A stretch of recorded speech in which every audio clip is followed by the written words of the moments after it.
تو جو ہماری دیکھا دیکھی برائی کی طرف جائے گا ان سارے برے اعمال کا وبال ہم پر بھی پڑے گا کہ ابو ایسا کرتے تھے، استاد ایسا کرتے تھے، فلانا امیر شخص ایسا کرتا تھا، بھائی ایسا کرتے تھے، تو لہذا ایسا ہی کرو۔ اگر برا کیا ہے وَمَن يَشْفَعْ شَفَاعَةً سَيِّئَةً يَقُلْ لَهُ كِفْلٌ مِّنْهَا، اس برائی کا وبال ان اکیلوں پر نہیں پڑے گا جو تم مثال بن رہے ہو، تم پر بھی پڑے گا۔ اور اگر اچھی مثال بن جاتی ہو، اس سے رہنمائی لیتے ہوئے، جیسے علامہ اقبال نے کہا تھا کہ قاری قرآن جو ہے بظاہر انسان ہے، قاری ہے، لیکن اگر قرآن کے رنگ میں رنگ جائے تو اصل میں یہ قرآن ہے۔ اگر قرآن پاک کو، احادیث کو اپنے اوپر حاکم کر لے، خود محکوم ہو جائے، ان کے سامنے سر تسلیم کر لے، تو وہ بظاہر قاری جو ہے وہ قرآن ہے۔ لیکن اگر اس کو کچھ لا دیا تو پھر کبھی مقدر میں ہوا تو رمضان میں کھول لیا، وگرنہ اللہ نہ خیر۔ تو لہذا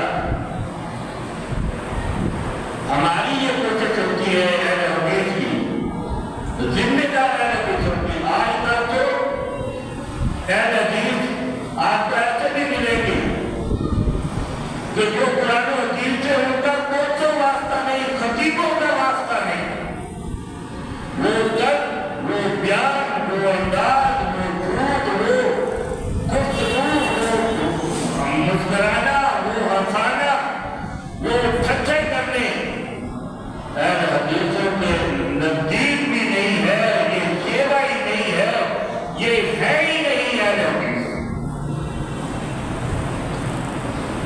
تو اہل حدیث کا سیوا کیا ہے؟ اہل حدیث بیان کیا کرتے ہیں؟ ایک قرآن اور دوسرا رسول اللہ صلی اللہ علیہ وآلہ وسلم کا فرمان، اور کچھ نہیں۔ مثالیں بیان کرتے ہیں تو صحابہ کی، مثالیں بیان کرتے ہیں سلف صالحین کی، مثالیں بیان کرتے ہیں محدثین۔ محترم ساتھیوں، جو آیات آپ نے سنی ہے وہ مساجد کی آبادی کے متعلق ہے، مسجد کو آباد کرنے کے متعلق ہے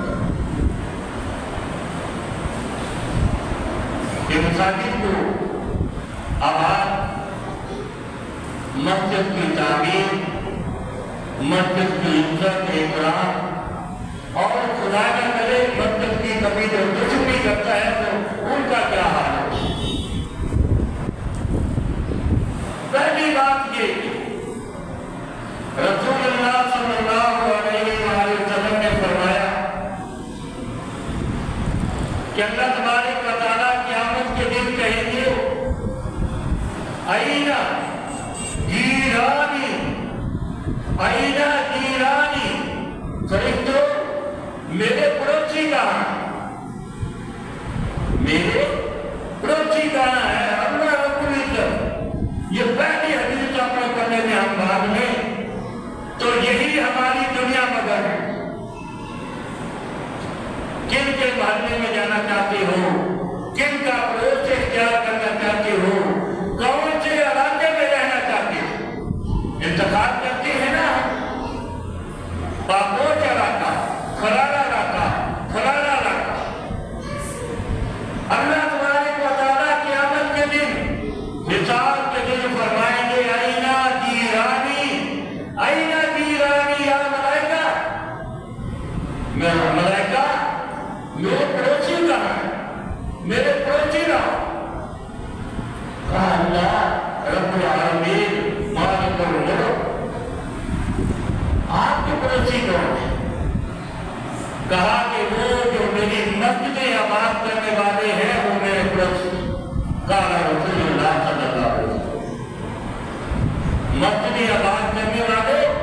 میرے پڑوسی ہیں، ان کو لاؤ۔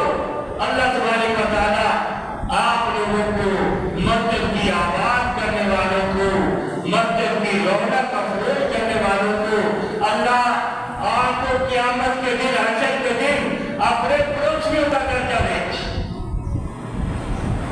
مسجد میں اس لیے نہ آئے کہ ہم مسجد کی انتظامیہ ہمارا خیال کرے، مسجد کے ذمہ دار ہماری مہمانی کرے، بلکہ رسول اللہ صلی اللہ علیہ وآلہ وسلم نے فرمایا کہ وہ جو مسجدوں میں آتے ہیں، وہ جو مسجدوں کو آباد کرتے ہیں، وہ جو مسجدوں میں نماز کا انتظار کرتے ہیں، وہ اللہ رب العالمین کے مہمان ہیں۔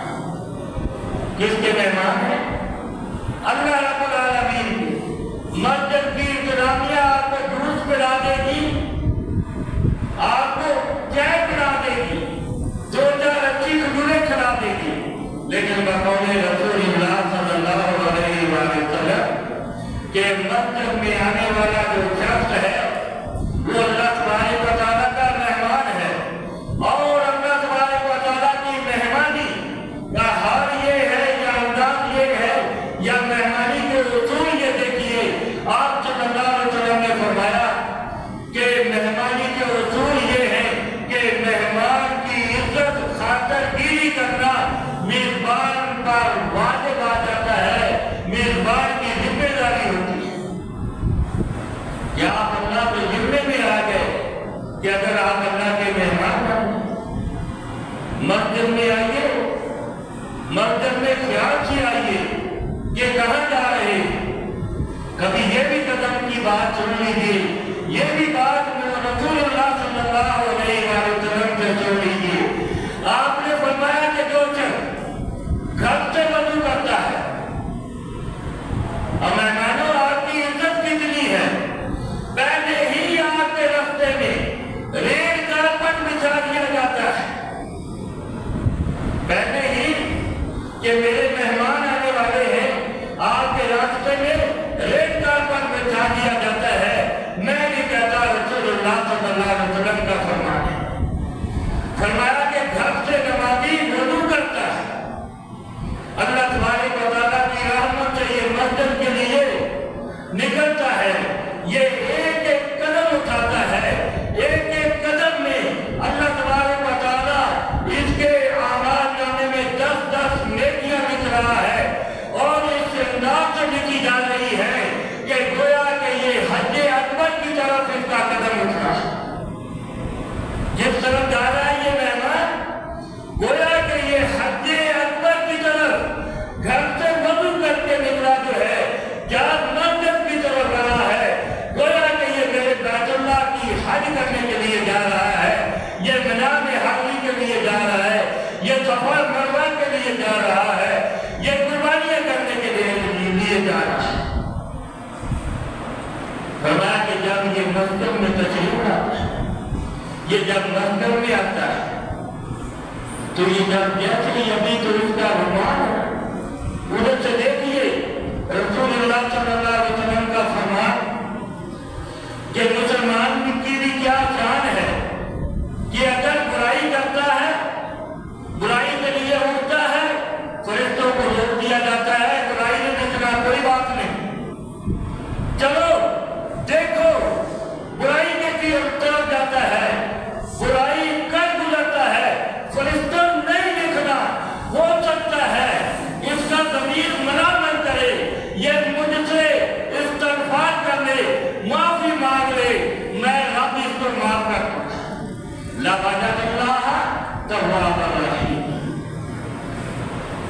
کس خیر کے یہ اللہ تبارک و تعالیٰ سے معافی مانگے اور اللہ تبارک و تعالیٰ اس کو معاف کر دے، نہیں دیکھتا۔ لیکن نیک بندے کا حال یہ ہے، جیسے ہی آپ گھر سے نکلے، نیت کی، بسترے سے اٹھے کہ اللہ میں تہجد کرنے لگا ہوں، اور اللہ میں نے قرآن جو میری توفیق میں ہوا وہ ان آخری ساعتوں، رات کی آخری پرسکون ساعتوں میں پڑھوں گا، اور اللہ مجھے یہ بھی تیرے نبی نے بتایا